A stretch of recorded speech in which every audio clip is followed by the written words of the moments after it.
Hi guys, good morning. So, for today's week, dito lang pala ako sa labas, sa bahay lang ako gagawa ng video. Hindi ako lalabas kasi sa labas kasi grabe, sobra talaga ang init sa labas.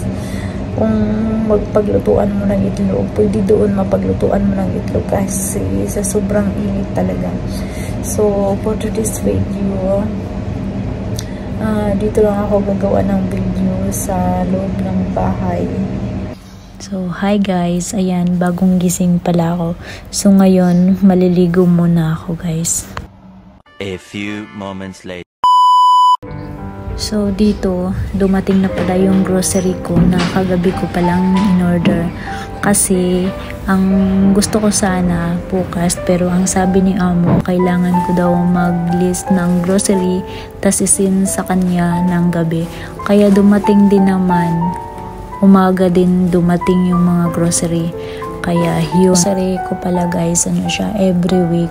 Kaya yung grocery ko hindi naman gaanong madami kasi every week naman yung grocery na ipapadala sa amin. Tsaka dalawa lang kami ng matanda.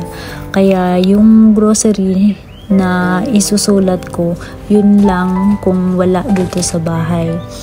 Kaya yun, kadalasan talaga na sinusulat ko na grocery, yun lang ng matanda, yung lang niya, panggamit lang niya. Lagi kong ino-order kasi yung panggamit niya, panglinis ko sa kanya, every week lang talaga. So, hi guys, karon is grocery day. So, gabi nagsulat ko og grocery para ihatag na ko dito sa kong amo. So, karon pa siya naabot. Gabiin ako siya gi-send niya, karon pa siya naabot dito. So karon guys, akong i-plaster every week na day ko grocery kay every week jud nagahatag si amo og kanang grocery na modre sa Tigulang. So mao ni siya karon, so kailangan i-arrange sa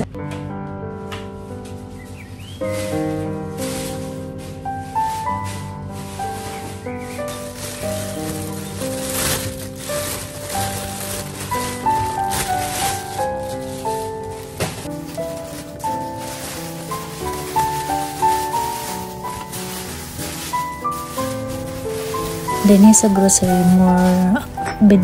more fruits dyan akong ginalista kasagaran kay ang Tigulang dyan siya sa mga prutas. Labi na po kung na yung mga visitor siya, ang iha dyan ginahanda kay mga prutas lang, dili siya gahanda og kanang mga sobrang tamis kay bawal sa iya naman siya diabetic. So mao na ang amuang grocery every week.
dito sa labas guys. Grabe talaga, sobrang init talaga sa labas.